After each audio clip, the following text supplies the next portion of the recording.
Apo.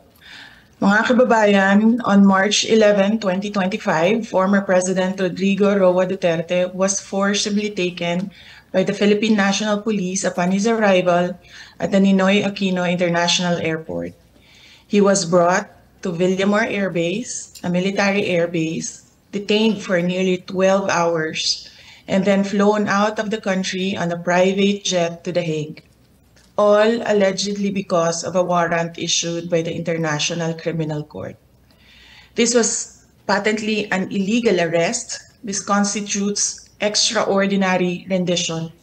A Filipino citizen, a former president, was taken into custody without a valid warrant issued by a Philippine court, without due process, and without any legal basis under our laws. The Constitution is clear. Section 2, Article 3 of our Constitution explicitly states, the right of the people to be secure in their persons, houses, papers, and effects against unreasonable searches and seizures of whatever nature or for any purpose shall be inviolable, and no search warrant or warrant of arrest shall issue except upon probable cause to be determined personally by the judge after examination under oath or affirmation of the complainant and the witnesses he may produce, and particularly describing the place to be searched and the persons or things to be seized. This means that for an arrest to be lawful, it must be carried out pursuant to a warrant issued by a Filipino judge of a Philippine court. Nasaan po ang warrant of arrest na inisyu ng hukuman ng Pilipinas? Wala. Without a valid warrant from a Philippine court, this was at best a warrantless arrest. Under the rules of court, warrantless arrests are only permitted in 3 instances: in flagrante delicto, hot pursuit, and escaped prisoner. None of these circumstances applied to the case of the former president. So, what was the legal basis of his arrest? The authorities acted solely on an ICC warrant, a document that has no legal effect in the Philippines unless reviewed and validated by a Philippine court. In fact, even assuming without conceding that the government itself wished to recognize and enforce the ICC's warrant, it still violated the Rome Statute itself. Even by ICC standards, the former president should have been brought before a Philippine judge to determine the validity of his arrest before he was handed over to a foreign court. Under Article 59 of the Rome Statute, a state party which has received a request for arrest and surrender shall immediately take steps to arrest the person in question in accordance with its laws and the provisions of Part 9, and shall bring that person before the competent judicial authority in that state. Yan ang sinasabi ko paulit-ulit nung nasa labas ako ng gate ng Villamor Air Base. And why was this not done? If they claim to abide by international law and standards, then why did they conveniently choose to ignore this provision? The fact remains that we are no longer a state party to the Rome Statute. We are no longer a member of the ICC. In fact, in a letter dated December 15, 2023, the President himself wrote to me,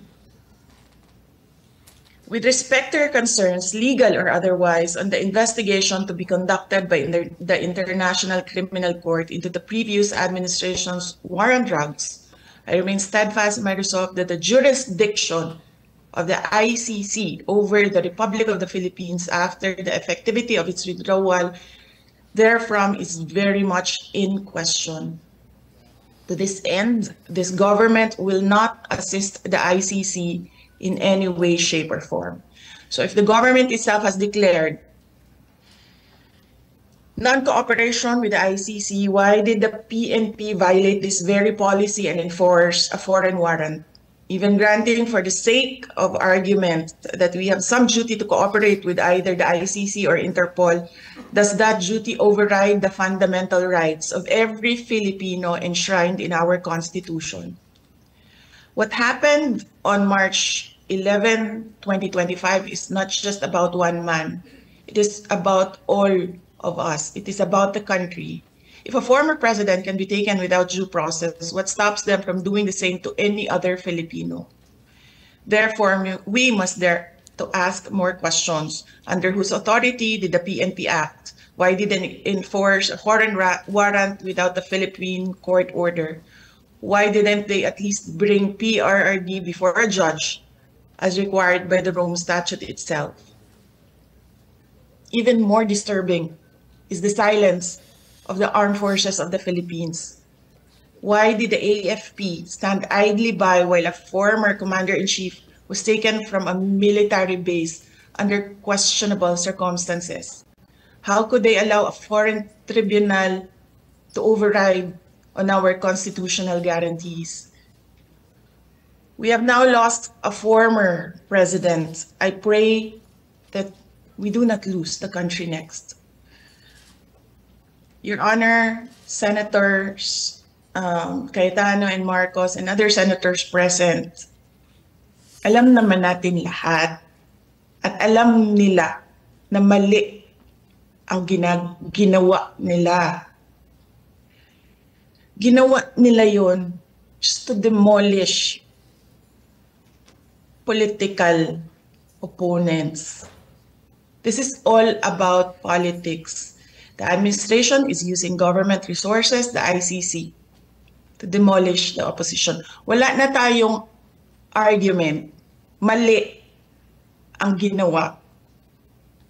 Ang tanong ngayon, ano ang gagawin natin para maibalik ang dating Pangulo sa Pilipinas? Kasi nag-iisa ako ngayon dito na gumagawa ng paraan para maibalik ang ating dating Pangulo sa ating bayan. Thank you.